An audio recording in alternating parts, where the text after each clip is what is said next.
Back to the Dyslexia on Demand YouTube channel, where we help parents make confident and informed decisions about dyslexia. Today, we're talking about common homeschool mistakes when you're supporting a dyslexic child and the simple shifts that can turn things around. Think of this like training for a marathon without a coach. You can absolutely finish, but the plan and the pace matter. Homeschooling can be fantastic for dyslexia. It removes the peer mirror, no more constant sources of comparison, and it lets your child learn in ways where they can shine.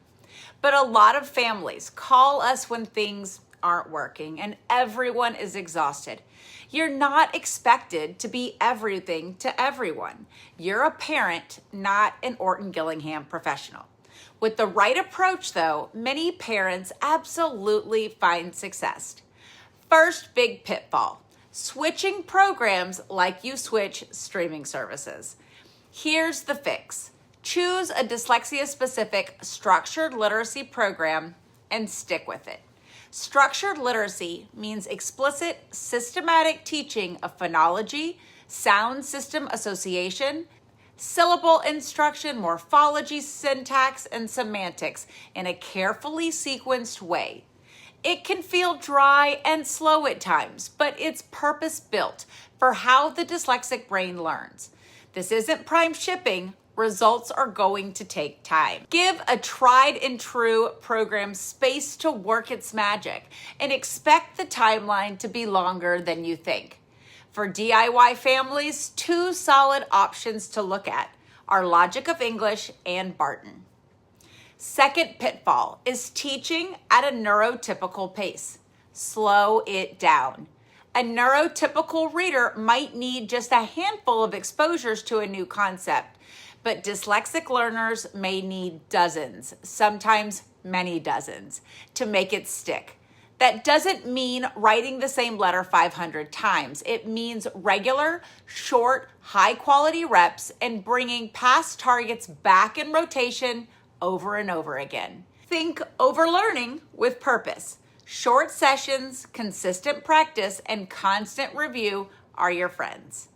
Third pitfall, using only one worksheet page forever.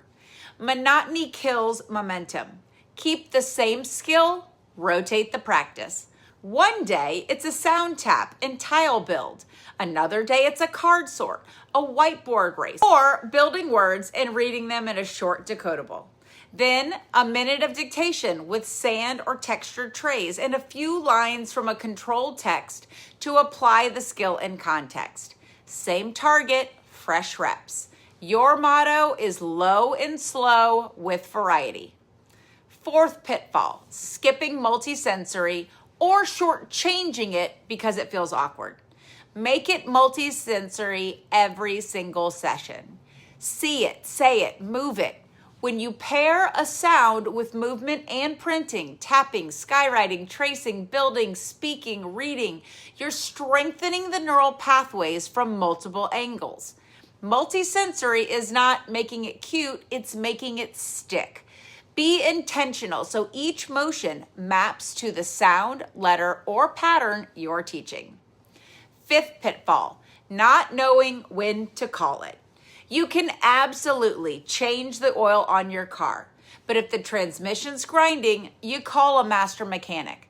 If your child's profile is more complex, like co-occurring language issues, attention needs, big avoidance behaviors, or growth that is painfully slow, bring in a dyslexia specialist to assess and tune the plan. That's not failure, that's leadership. Sometimes a few targeted tweaks from a pro save you months of frustration. Now let's talk logistics that keep homeschool dyslexia therapy on track.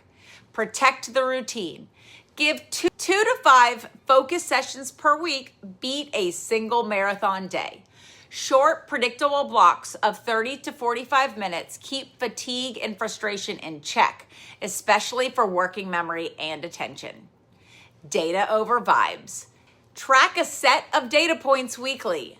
Accuracy on a few review words, reading speed on a controlled passage, and spelling of targeted patterns in quick dictation. Progress is often invisible day to day, but numbers will show you the slope over time. Control the text. Use decodables that match what you've taught.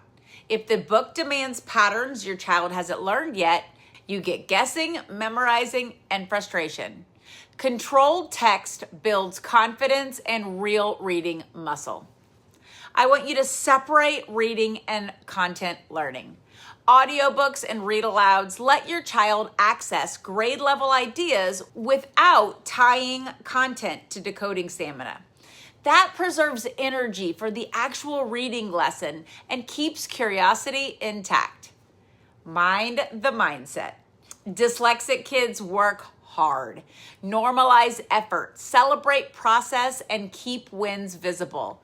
A simple wins board, mastered patterns, favorite decodable titles, words conquered, reminds your child and you that growth is happening.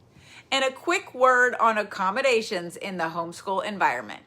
Text to speech, speech to text, graphic organizers, and timers reduce unnecessary friction while you're building core skills. Accommodations don't replace instruction. They buy back bandwidth so instruction can land. If you tried these shifts and you still feel stuck, that's the moment to tag in help.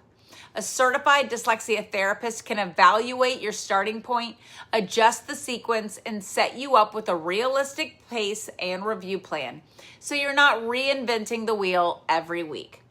Homeschooling can be a beautiful path for dyslexia. Less comparison, more confidence, and authentic growth. Choose one solid program and commit. Slow the pace. Layer in lots of meaningful reps and multisensory work. Track progress, use accommodations wisely, and know when to call in a specialist. When you work with Dyslexia on Demand, you can trust that our expertise, individualization, and therapeutic programming set us apart. Please visit us at dyslexiaondemand.com for more information and informative videos to help explain how we can best support your child. Also, please like and follow to see all of our videos as they're released.